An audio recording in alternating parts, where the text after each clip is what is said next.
ഞാൻ ഇവിടെ കുത്തിരുന്ന് ചിത്രം വരയ്ക്കുകയും വളരെയധികം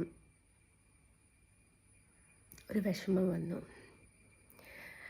അപ്പം നിങ്ങളുടെ അടുത്തേക്ക് കൂടി പങ്കുവെക്കണം എന്ന് വിചാരിച്ചു. മറ്റൊന്നുമല്ല കേട്ടോ,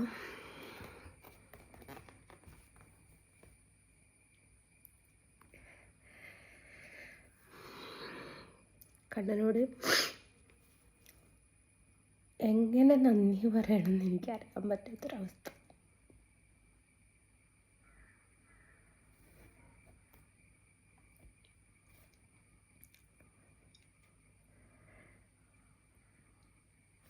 ഇത്രമേൽ സങ്കടം വരാൻ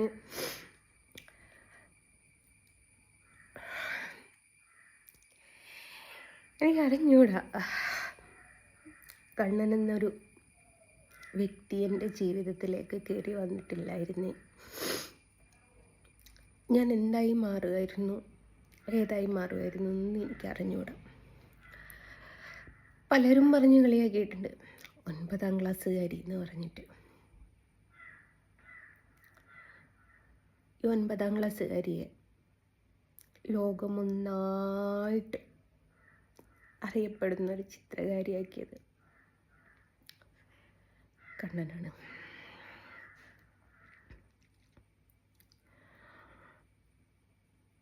ഒരുപാട് ആഗ്രഹങ്ങളുണ്ട്, ഒരുപാടൊന്നും കണ്ണനോട് പറഞ്ഞിട്ടില്ല. പക്ഷെ പറഞ്ഞതെല്ലാം സാധിപ്പിച്ചു തന്നു.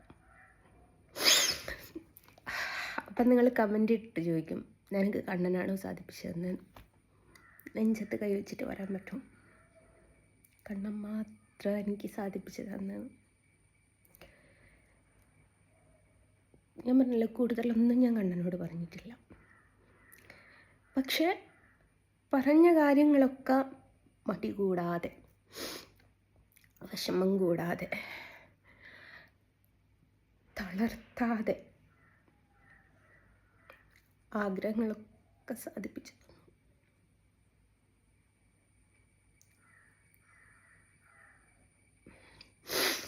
ഞാനിപ്പം കടന്നു പോകുന്ന വല്ലാത്തൊരു സിറ്റുവേഷൻ കൂടിയാണ്. നമ്മുടെ മനസ്സിലൊരു സംഭവം ഉണ്ടായിട്ട് നമുക്ക് പുറത്ത് പറയാൻ പറ്റാത്ത വിങ്ങിപ്പൊട്ടുന്നൊരവസ്ഥയല്ലേ. എൻ്റെ ലൈഫിൽ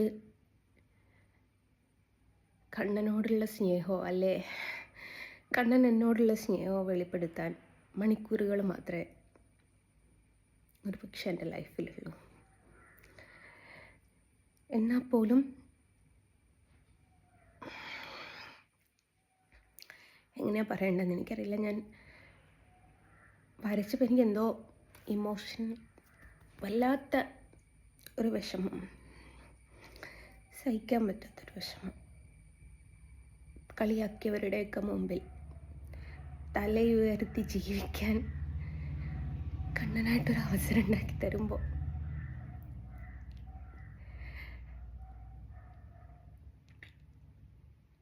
കണ്ണനോട് എങ്ങനെയാണ് ഞാൻ നന്ദി പറയാം?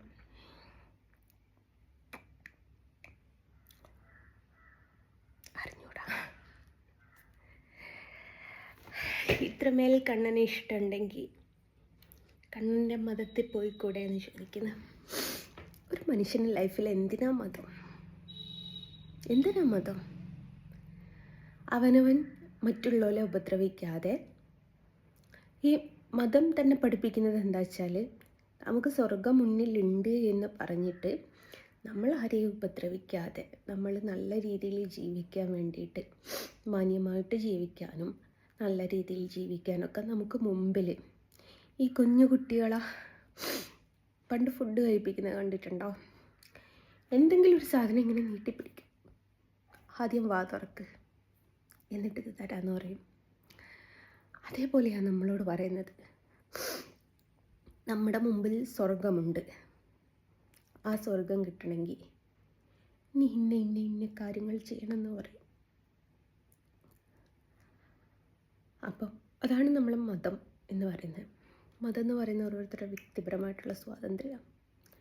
പക്ഷെ ഞാൻ എൻ്റെ പേഴ്സണൽ അഭിപ്രായത്തിൽ പറയാം, മതം വേണ്ട, മനുഷ്യനായാൽ മതി. മനുഷ്യനായാൽ തന്നെ നമുക്ക് മതത്തിൻ്റെ ചുറ്റുമതിലുകളില്ലാതെ മറ്റൊരാളെ നമുക്ക് സ്നേഹിക്കാൻ പറ്റണമെന്നുണ്ടെങ്കിൽ നമ്മുടെ ലൈഫിൽ മതം ഉണ്ടാവരുത്. ഞാൻ പറഞ്ഞല്ലോ, ഒരു 9ാം ക്ലാസ്സുകാരി എന്ന് പറഞ്ഞിട്ട് പലരും പല സമയത്ത് കളിയാക്കിയപ്പോൾ അവരാരും ചിന്തിച്ചിട്ടില്ല അവർക്കാർക്കും എത്തിപ്പെടാൻ പറ്റുന്നതിനെക്കാട്ടിലും വലിയ ദൂരത്തിൽ ഞാൻ എത്തിപ്പെട്ടിട്ടുണ്ട്. 9ാം ക്ലാസ്സുകാരിയാണെങ്കിൽ പോലും ഒരുപാട് വിദ്യാഭ്യാസമുള്ള, ഒരുപാട് പഠിച്ച ഒരാളെക്കാട്ടിലും എത്തിപ്പെടാവുന്ന അങ്ങേയറ്റം ഞാൻ എത്തിപ്പെട്ടിട്ടുണ്ട്. അതിന് കാരണക്കാരനായ എൻ്റെ കണ്ണനോട് ഇവിടെ ഉണ്ട് കേട്ടോ. കണ്ണൻ എൻ്റെ സ്റ്റാൻഡ് പൊട്ടിപ്പോയി, അതായത് ഞാൻ കൈ കൊണ്ട് പിടിക്കുന്നത്. ഇത് കുറച്ച് വർക്ക് ചെയ്തതാണ്, അതേ ടൈം വർക്ക് ചെയ്യാത്ത 2 ഫോട്ടോ ഒരുമിച്ച് ചെയ്യണം. അപ്പം വല്ലാത്തൊരു വിഷമം വന്നപ്പം ഞാൻ നിങ്ങളോടുകൂടി പങ്കുവെക്കാമെന്ന് കരുതി. ചോദിച്ച കാര്യങ്ങളൊക്കെ കണ്ണൻ സാധിപ്പിച്ചു തന്നു. ഞാൻ പിന്നെ പോടി കണ്ണൻ്റെ മതത്തിലേക്ക് എന്ന് പറയണ്ട.